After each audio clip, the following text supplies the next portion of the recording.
Totoo nga guys, maganda dito maligo dahil malamig ang tubig at malinis ang tubig, malinaw. At itong bato na yan, kung naalala nyo ang probinsyano dati, dyan daw sila tumalon-talon, o diba? At itong Partidos Riders natin ay dito nila napili na dito na lang muna mag short rides dahil malapit lang to sa Caloocan. Tapos kung mayroon mang Afam Bridge sa Siargao ay meron din namang Riders Bridge. Dito lang yan sa San Mateo, Norsagaray, Bulacan. Talaga namang dinadayo ang lugar na to mga kamarikoy dahil maganda nga siya. Nakaka-relax yung ambience niya. Maraming punong kahoy at saka masarap din liguan yung ilog nila dahil malinis siya mga kamarikoy. Pagkatapos mag-picture-picture ay bumaba na agad kami para makakakain na ng almusal dahil may baon kami. Dito namin kinakain yung aming almusal at nakikita nyo naman guys, so ang linis, wala pa gaanong tao dahil maaga pa yan. Sa kabilang side pwede rin kayo mag doon sa kabilang side, pero kami dito kami sa taas. O di ba? Ang entrance pala dito mga kamarikoy ay 30 pesos per motor, tsaka 300 yung cottage. So yun na yung 30 pesos, yun na yung entrance nyo per motor. Hindi ko lang po alam kung magkano sa kotse, yung mga truck.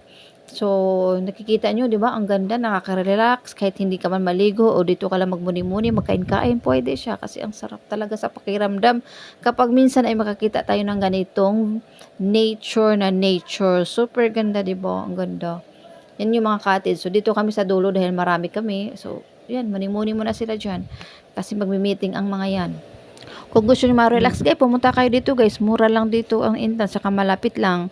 Hindi yung nasa 3 sulok lang tayo nating bahay. Ay, labas-labas din tayo minsan. Diba? Ang ganda nito oh.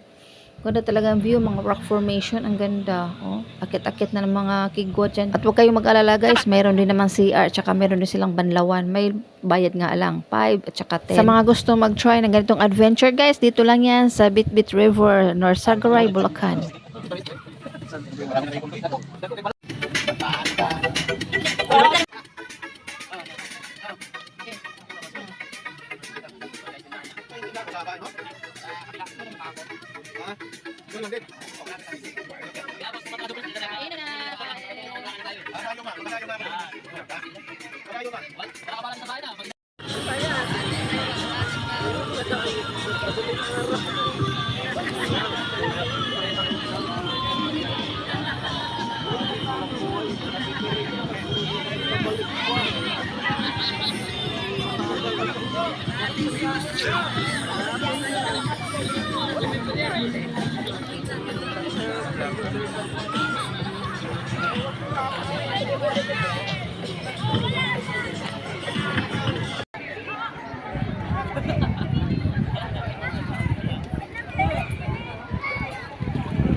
So, thank you for watching.